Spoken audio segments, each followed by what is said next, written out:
They say a man only discovers who he truly is at the edge of a blade. But what do you call the man who spent his entire life standing on that edge, searching, obsessing for the truth hidden behind death itself?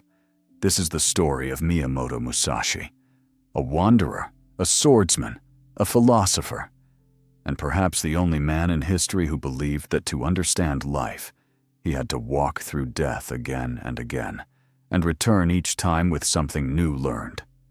Most warriors fought to survive. Musashi fought to understand, and the world would never produce another like him. Before we go further, if you enjoy stories that pull you into forgotten worlds, consider subscribing. It helps us tell more of the stories history tried to bury. Now, let's step into Japan's most turbulent era and meet the boy who would one day become a legend. He was born around 1584, in the chaotic twilight of Japan's Sengoku era, an age defined by civil war, collapsing clans, and shifting loyalties. A time when life was cheap and death a constant companion. His name was Shinmen Takezō. His father, Munisai, was already a famous swordsman and martial artist, known for his brutal skill with the jita. But the man who should have taught Musashi discipline, honor, and structure, instead gave him abandonment. Some say Munisai walked out when Takezō was just a child. Others say he died. What we know for certain is that young Takezō grew up wild, violent, and uncontrollable, already touching the edges of death before he understood the meaning of it. By age 12, he was larger than boys his age, stronger, wilder, a boiling force of nature without direction. And then, at 13, he killed a man. Not out of duty, not in war, but in a duel. This first kill set him on a path he could never turn away from. The man he killed was a samurai named Arima Kihei, a wandering swordsman from the Shinto Ryu school. Takezō challenged him impulsively. No strategy, no training, just raw defiance. Kihei laughed, until Takezō charged at him with a wooden staff. The boy struck Kihei's skull, ribs, throat, again and again, until the samurai collapsed in the dirt, dying at the hands of a mere child. The villagers were horrified. Takezō? He felt something else, a strange clarity, a spark of understanding. "So this is death," he whispered. It was his first step toward becoming Miyamoto Musashi. At 16, Musashi joined the losing side of the Battle of Sekigahara, the conflict that would unify Japan under Tokugawa rule. It was a slaughter. Bodies piled like fallen autumn leaves, entire clans wiped out in hours. Takezō survived, but survival meant becoming hunted. For weeks, he escaped capture. He hid in forests, living like an animal, starving, wounded, alone. This was his second great confrontation with death, and it changed him. When he finally emerged, he was no longer Shinmen Takezō. He abandoned his old identity, cutting ties with his past. He chose a new name, Miyamoto Musashi, a ronin, a man belonging to no lord, a blade belonging to no master, and a wanderer searching for the truth of combat. For the next 3 decades, Musashi became what the Japanese called a kensei, a sword saint. He challenged schools, masters, and warriors across Japan, over 60 duels, always walking away alive. But if you think he fought out of pride or thirst for fame, you'd be wrong. Musashi recorded his mindset. He wrote that he sought combat because there is no understanding of life without witnessing death. Most duelists sharpened their blades. Musashi sharpened his mind, his instincts, his awareness. He often arrived late to duels, not out of arrogance, but strategy. He studied his opponents in their impatience.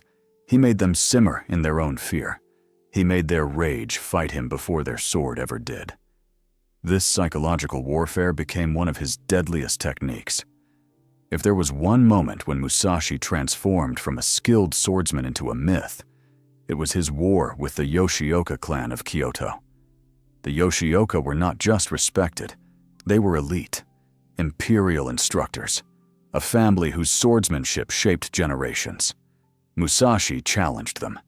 First duel. Yoshioka Seijuro.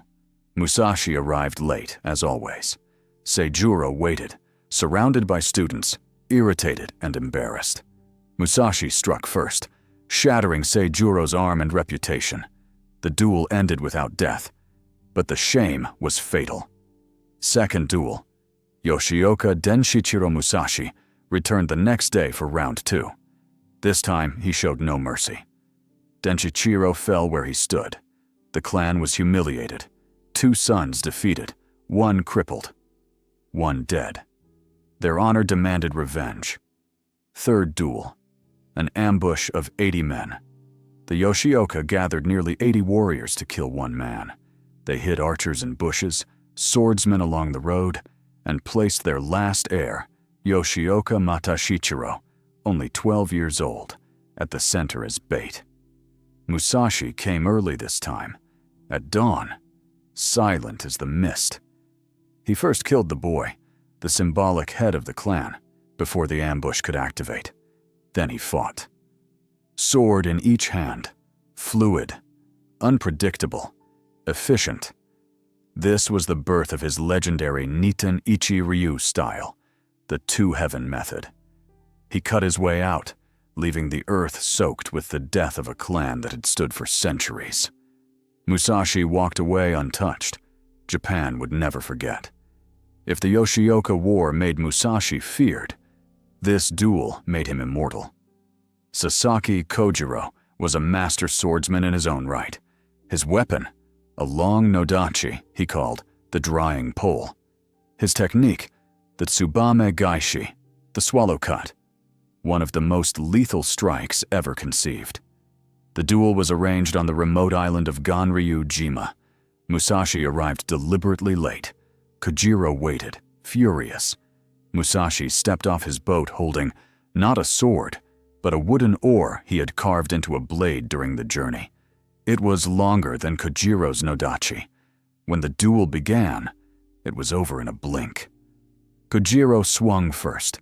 Musashi dodged by a hair, and then brought down the wooden weapon, shattering Kojiro's skull. It was said that Kojiro died instantly.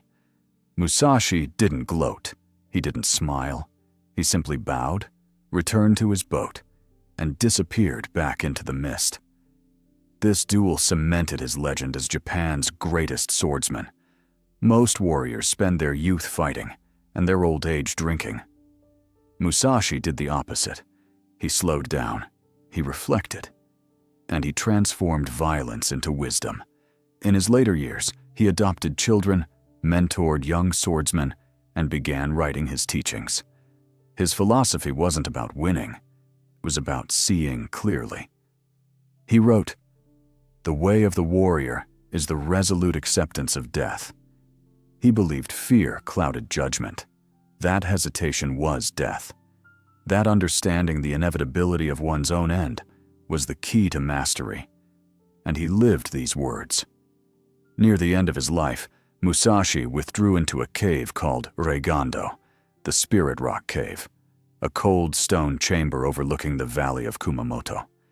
Here he meditated, reflected, and wrote his masterpiece, the Book of Five Rings, Go-Rin no Sho, a text that blended war strategy, psychology, philosophy, and spiritual insight. He wrote with the precision of a man who had seen death's face so many times that it no longer frightened him. And then, sensing his own end approaching, he wrote a final text. Dokodo, the way of walking alone. 21 principles for living without attachment.